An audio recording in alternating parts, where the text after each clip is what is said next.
And hello, everyone, and thanks for listening into another episode of Checking In on Your Daily Walk. In this show, I plan to chat to members of the church and see how they are doing. We'll be hearing personal testimonies of how God has affected our lives and get to know each other a little better. Today, I'll be checking in on someone who is doing their FP year in Ascot. It is Adam Hawthorn. Hi, Adam. Hello. And how you been? How you been coping during the lockdown? Yeah, it's good. It's a bit weird that I haven't really met most of the church yet. Just sort of meeting random people as they trickle through the church centre. But yeah, no, it's going really, really well. Yeah, because you moved to that church during the lockdown, didn't you? 10th of August, wasn't it? Yes, yeah, sort of beginning of August that I moved here. My first day was the 10th. And so obviously there's a group of us that are working in the church centre pretty much every day. Although not as much for the past week or so, since obviously new restrictions come in, means that more people are working from home. But so it's a slightly quieter office, and actually we moved the office into sort of the big hall, and we're just spread all around it, just sort of socially distanced desks. So it feels like it's a massive workspace. But yeah, it's really good. And has God been talking to you about anything during this time?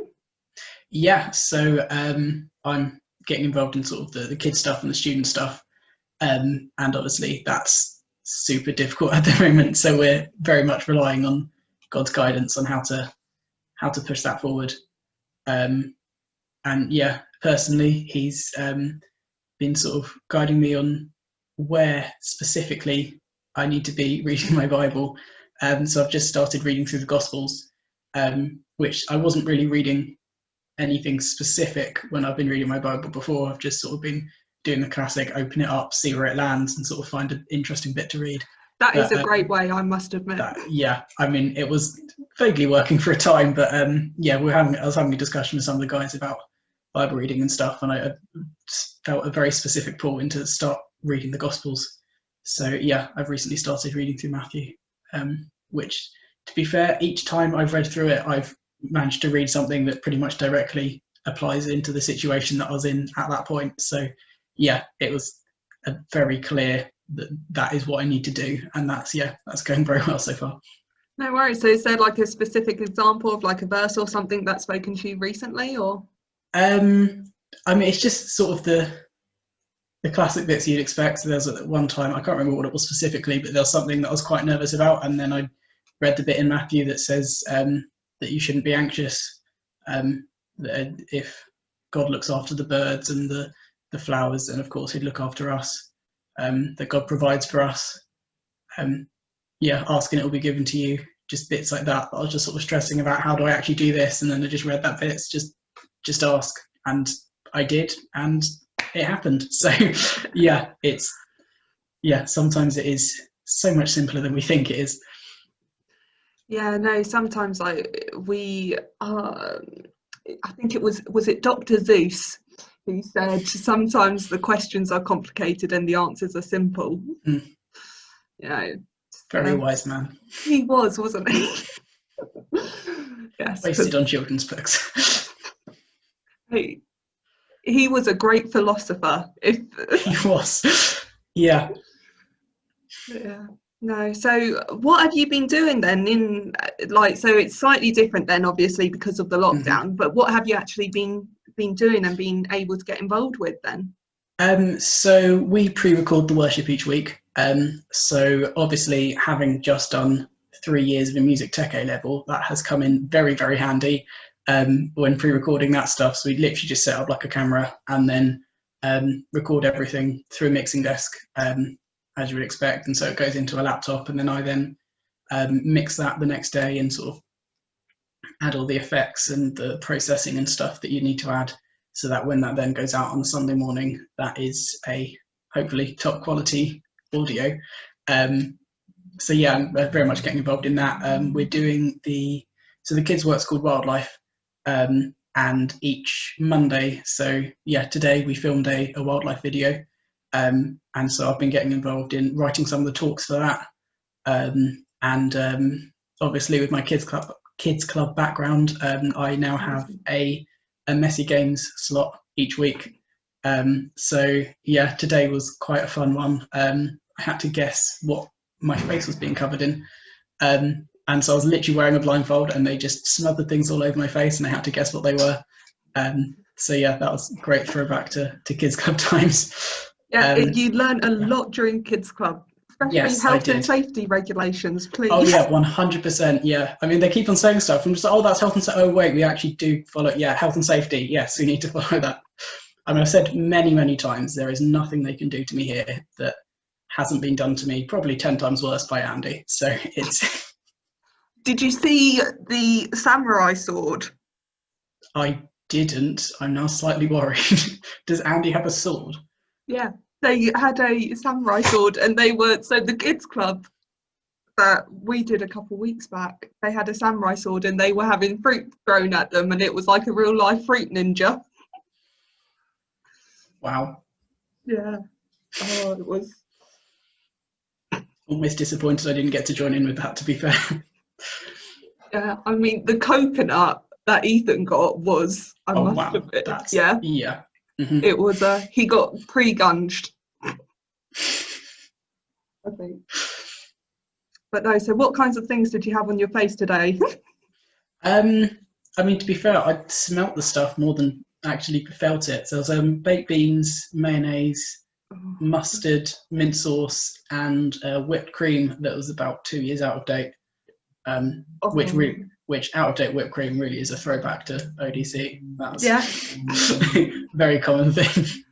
Well, you say that, the baked beans, I just remember when we were doing like a challenge, and we had to eat the cold baked beans, and I was choking, and everyone thought that I was playing it up, but I was genuinely choking. Yeah, no, it was horrible. Oh no. I did also get mustard up my nose, which once again have had chili sauce up my nose from Kids Club, so it's it's still not as bad. Say, no chili sauce. No, they don't seem to have the obsession with chili sauce that Andy does. Oh no, gosh. So you've been doing the music and the wildlife. Yes, yeah. And then getting involved with some of the student stuff as well. Okay, because Scott's obviously, is that near Royal Holloway, isn't it? Royal Holloway, so yeah. We have very much a student group from Royal Holloway. And so we've been sort of very much trying to figure out how to do stuff in line with regulations and stuff. For the past couple of weeks, it's been sort of, oh, okay, we've got this plan works. And then Boris comes out with something else, and it's like, okay, scrap that plan. Now let's make a new plan for this Sunday. And so since all the regulations have been coming in on Mondays, it's sort of make a plan for Sunday and like, okay, this is going to be a really good thing to do again later. And then, sort of things change on a Monday. So we then do that on a Sunday and then go, okay, how are we going to make it different for next week? That's still in line with everything. So it's a bit all over the place at the moment, but we did a scavenger hunt last week. Which worked really well. I love a scavenger hunt. Yeah, it was really good. But we've just been doing like sort of a couple of pub meets, because you can just spread out on tables and still be in groups of 6, but still sort of vaguely be together as a group. And occasionally we sort of have people swap over tables, and it's just sort of trying to work out how to actually meet up with stuff without breaking regulations. But it's going quite well so far. But we're also doing a thing called Households Together, which is encouraging people to sort of go into households, still obviously maximum 6 people, but go into households and watch church together on a Sunday morning, which is great. Really cool. And for the students, any student household that's hosting, we're doing a pastry packet. So we go around and we give them pastries, which is really cool. So you get them like croissants and pain au chocolat, stuff like that. Oh, dude. I have missed, like, genuinely, it has been so hard not having cake for breakfast on a Sunday. I think that's been one of the hardest parts of lockdown, not like waking up on a Sunday. I did a couple of weeks back. I woke up on Sunday, I was like, I'm going to bake a cake because I want a cake. It's all going really well. The student group is, they're amazing. So, that sounds so lots of people brilliant. hosting. No, oh no, that sounds like, and it sounds like even though like everything is kind of like there are all the restrictions and all the different stuff in place, it sounds like you guys are really trying to keep everything going and keep it all. Yeah, it's just sort of how do we rework this so that it's still the same but still distanced and only a group of 6 and stuff. So like on the Sunday morning we have like a whole studio set up back there that we live stream from, and so it's just working out we don't have too many people, because obviously we need a couple of people to host, we need someone to preach, and we need a couple of people on the tech. So it's just working out how to do that, because theoretically that's only 5 people, but then there might be a couple other people in the building as well for various stuff. So it's just sort of working out how to actually keep it all distanced. But yeah, no, it's going well so far. We seem to have managed it. As long as things don't restrict much more, then we should be okay. Yeah, no, it is. It's quite. I like the rule of 6 in the fact that I can now remember it. It does make things a lot simpler. Yeah, it's like 6. There we go. Mm-hmm. But no, I can imagine that being quite difficult. And are you getting? So I know you're saying that because of the music tech, you've been getting involved in like the producing side of it. Have you been getting involved in the worship band or anything like that at all? Yeah, I was playing cajon last Sunday. Well, technically last Tuesday, but it was played last Sunday. I am getting involved a bit in the performance side of it as well. It is more that I am the person with the expertise on tech to then record it. So it is a lot more helpful for me to be behind the computer rather than in front of the camera. But I am getting involved in that side of things as well, which is, when things open back up, I'm sure I'm going to get a lot more involved in that. Oh, that's brilliant. And are you enjoying yourself? Yes, very much so. I'm absolutely loving working here. It's so much fun. It's such a good group. You seem so much more confident in speaking with me. Like, not in a bad way. It's just because it's a computer. That's what it is. It's just, you feel comfortable with computers. Yeah. I'm spending like every day on a computer. So, yeah, I'm so tired of Zoom at this point, to be fair. Oh, no. Yeah, no, it's lovely. Zoom and Google Meet and Microsoft Teams and Skype, and I mean, it's amazing that we do have all this technology and we have all these ways to keep the communication going. But staring at a screen all day. Yeah, great fun. Yeah, no, it is. It's good because, like, obviously, it means that, as Dave said in his video a few weeks ago, it means that the church isn't being brought down by this. It means that we're still very much able to meet as a church and do the things that we need to do.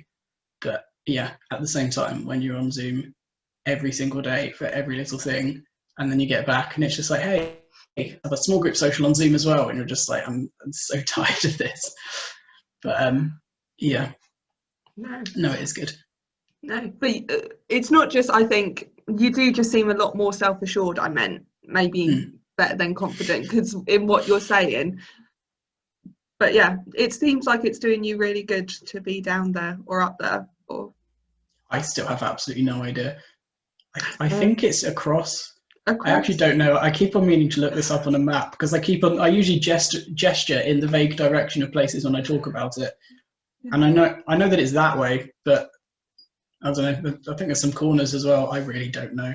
No. I don't even know what way this building faces, but I can't tell you. I think, well, the sun rises there and it sets there, so that's east to west, so south. So I'm south facing. I'm gonna guess. Yeah, I have absolutely no idea. No. But you're having a good time and God's speaking with you. Oh, very much. Yeah, no, it's really good. Yeah, the training's really good as well. Obviously, that's all on Zoom at the moment.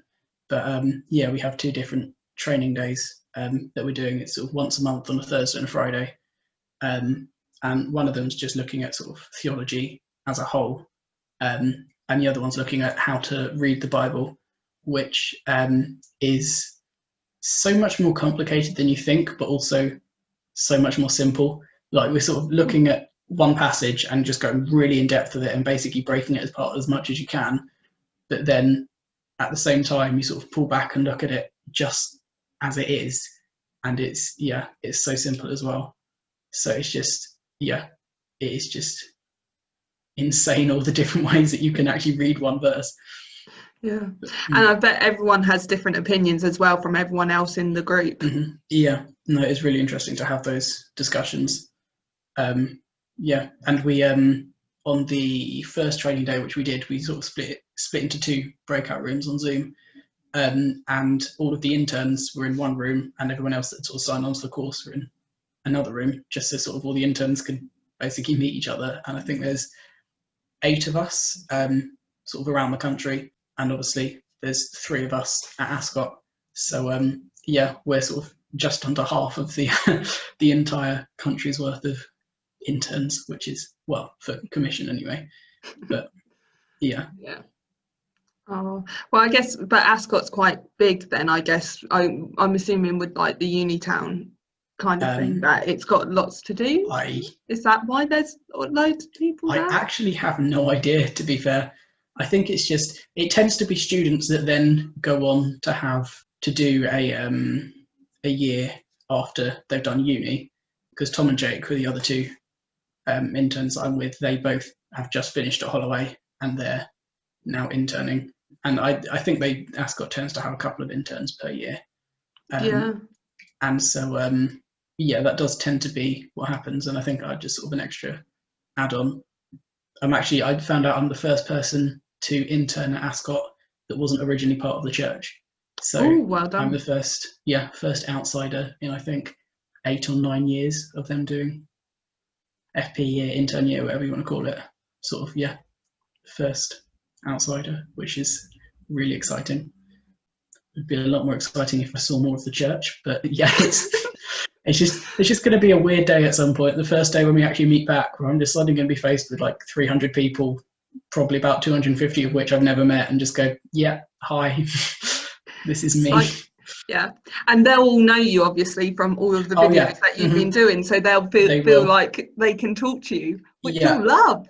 I literally had one person, it's someone who I'm not actually 100% sure what she does for the church, but she was part of the staff meeting one morning, and she came in, she's like, oh yeah, no, I know you, I've seen you on a few things, and I was like, I had a feeling that that's going to happen with like a lot of people. They're just like, I know you, and I'm like, I know absolutely nothing about you, so this is great, introduce yourself to me.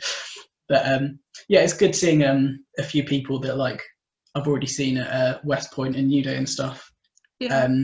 So Kevin, who I don't know if you remember from New Day, he sort of, to be fair, you probably wouldn't know him that well because I tended to see him sort of early in the mornings. Nice. And so, you wouldn't. But he tend to like volunteer for the Lime Lounge and stuff at New Day. I've seen him. I vaguely remember. I can't do a face, but I can remember you telling me that you're hanging out with him. He'd come back in the evenings as well, but at that point you were usually trying to get all the kids off to bed, so it was good to see him again. He was in the worship band a couple of weeks ago, so it was good to see him again because obviously haven't seen him for a while. A couple of other people that I've known from when I did 628s, because Lauren, who used to head up the kids work here, and obviously you know her from New Day, she was running 628s last year, so there was a lot of people from Ascot that were helping her out, and obviously I was doing 628s as well, so I met a lot of people from Ascot then, and obviously since they're all kids workers, seen them come through when we've been doing various stuff for the wildlife video. I've seen them with filming stuff, so it has been good to see people again that I haven't seen in a little while. And just have like a whole load of faces that are like, I have no idea who you are, and then a couple of people come in, like, I do know who you are, it's good to see you again. So it's a decent mix. Which, to be fair, part of the reason I came to Ascot is because I knew that I'd know a few people and sort of know the vibe that is. I guess being able to go to New Day and West Point and making those connections has definitely helped the transition, so it's not like complete. Because imagine going into this situation and it was a complete, you haven't met anyone. Oh God. Yeah, that would be interesting. To be fair, I'm thinking it'll be fun. I mean, it would add a certain entertainment to it. I mean, to be fair, I've pretty much done that. Probably about 3/4 of what I've done has just been complete strangers. There's been a couple of people that sort of they've recognised who I am before I've recognised them, like from other bits. So they a couple of people that I met up with. It's someone that Jake's living with. Sort of I went around theirs, and they were just like, "Oh yeah, we know you from 6 to 8s," and I was just like, "Oh yeah, no, I do know you. That's fine." But yeah, there's been a few instances where like people have been like, "Oh yeah, no, I know you from this," and I'm like, "Okay, yeah," and then sort of a couple minutes later, it's like, "I do remember you now." It just takes a second to click in, but yeah, to place the face. It's like I know that face, but where? Yeah. But yeah, which is really bad because actually, one of the people that I worked with like quite a lot over the first 6 to 8s I did, because we literally like the room was split into 4 sections, and we were very understaffed like the entire time, and it was literally just me and her on a section like most evenings with like 40 kids. Like we still had enough around the entire room to cover all the kids, but it was just like in our section, it was just like me and her, and so I actually like spent a lot of time talking to her over that weekend because we were just like, this is exhausting. And yeah, just didn't recognize her for like the first 5 minutes. And I'm like, I feel really, really bad now because I knew you very well a couple of years ago. But that's one weekend 3-4 years ago, maybe. So yeah, but well, I'm glad you're having a great time and that, you know, you're getting so involved and doing so much stuff. I mean, that's really amazing what you're doing, Adam, and really exciting, some of it as well. It sounds really cool. But the pastry package, I'm just throwing it out there, ODC. You know, just... I mean, it does add like an extra half an hour onto my drive. I mean, driving from here down to like Egham is like 20 minutes. And then it'd be like another 20 minutes to go over to Sunbury as well. So yeah. Oh no, I wasn't saying you to bring it, but if you want to, Adam, more than happy for you to do so. I will. There will be no objections from me. I will very briefly consider it. No. Sunbury should 100% do that. Yes. We'll get Andy onto that. Yeah. I'll email him the idea now. The issue is with Andy, when you come up with an idea, you tend to be the one to do it. Yes, that is a very good point. It's a great delegation tactic, not gonna lie. It is, yeah. It's just, oh, that's a great idea. You should enforce that. Yeah. Yeah. But no, well, thank you so much for chatting with me today, Adam. No problem. And we'll see who I'm checking in on next time. Yeah. Thank you. Bye. No problem. Bye.